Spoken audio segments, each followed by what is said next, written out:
साल 9 साल ईस्वी की आज 1 तारीख़ है।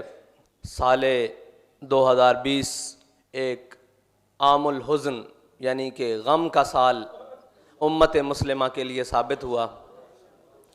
उसमें सबसे बड़ा गम वो ये था कि जब फ़्रांस में हमारे आका व मौला सल्लल्लाहु अलैहि वसल्लम की गुस्ताखी एक मुल्की सतह पर हुई और पूरी उम्मत, जिसे हमारे कायद के बकौल के 57 मुर्दा ममालिक समेत हमारे कोई मौसर जवाब न दे सके।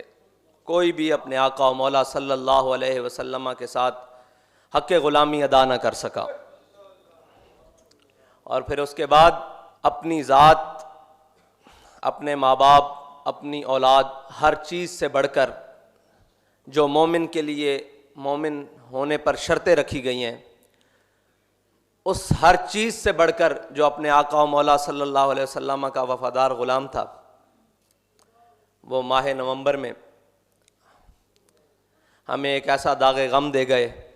उनके फ़िराक़ ने हमारे दिलों पर वो नक्श छोड़ा कि हम सिर्फ़ इतना ही कहते हैं कि कहाँ सो गए ज़माने को जगाने वाले, गर्दश अय्याम को फेरने वाले कहाँ चले गए। लेकिन वो हमें सबक पढ़ा कर गए कि बस हुजूर के साथ वफ़ा करनी है, मरते एक दिन जाना। उस खाते च ना लिखवा जाओ जिथे हुजूर दे गुलामा दा खाता। वो खाता जड़ा हज़रत अबू बकर सिद्दीक तो चल के मुमताज़ हुसैन कादरी तक आंदा। इन्हां दे गुलामा च अपना नाम लिखा जाओ। इन्हां जड़ा अमल किया उस अमल दे अंदर अपना हिस्सा पाओ।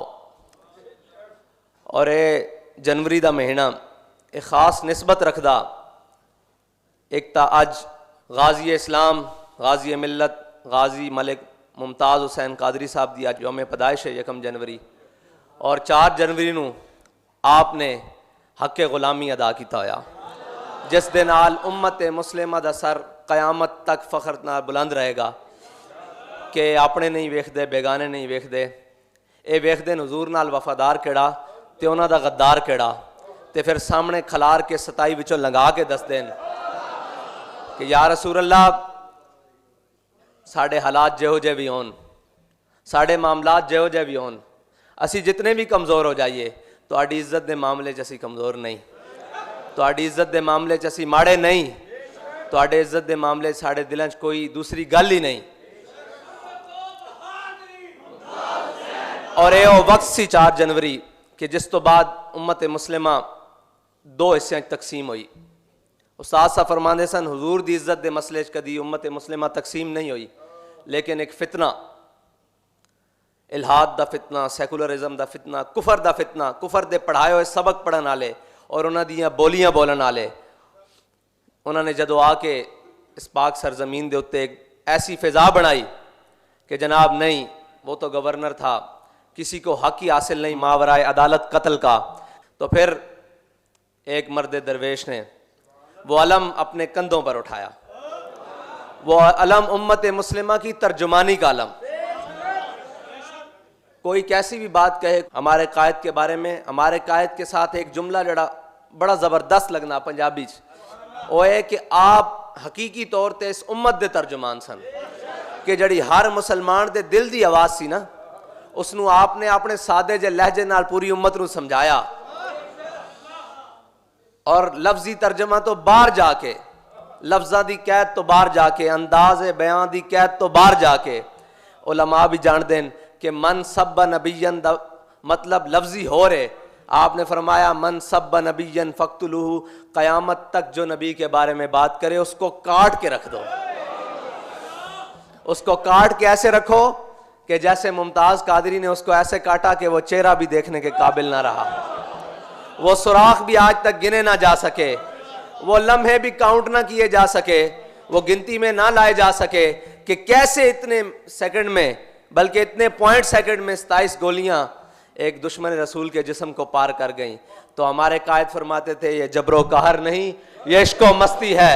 ये जबरो कहर नहीं, ये इश्को मस्ती है कि जबरो कहर से मुमकिन नहीं जहां बानी। उस जहां बानी का हुनर अल्लाह ताला ने हमारे कायद के अंग अंग में भर दिया था।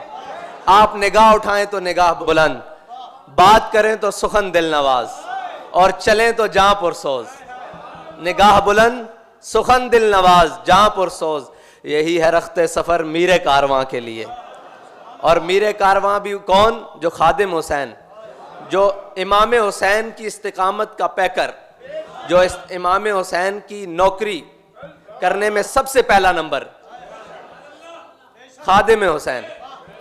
आपको अल्लाह ताला ने नामूस रिसालत के काम के लिए, इस सदी के लिए चुन लिया, और आपने वो अलम बुलंद किया कि क़यामत तक इस जानिब को आने से पहले खादिम हुसैन रिजवी या उसके कारकुनों से होकर गुजर के आएगा।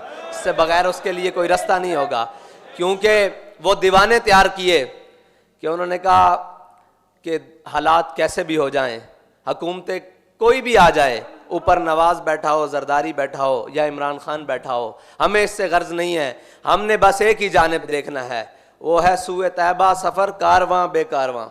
हाँ जी, वो हुजूर की जानिब का सफ़र है। सारे दरवाज़ों से हटाकर हुजूर की बारगाह से मुंसलिक कर देना, ये हमारे कायद का एक खासा है उम्मत के लिए, कि जब भी कोई आपकी बात सुनेगा तो वो मचल जाएगा, जब भी कोई दीवाना बात सुनेगा तो वो मचल जाएगा। और अल्हम्दुलिल्लाह उन्होंने हमें अपने साथ रखा इस मिशन के लिए, ये हमारा एजाज़ है। और इसी मिशन पर हमें अल्लाह ताला तादम मर रखे, ये हमारी ख्वाहिश है और ये हमारा ईमान है।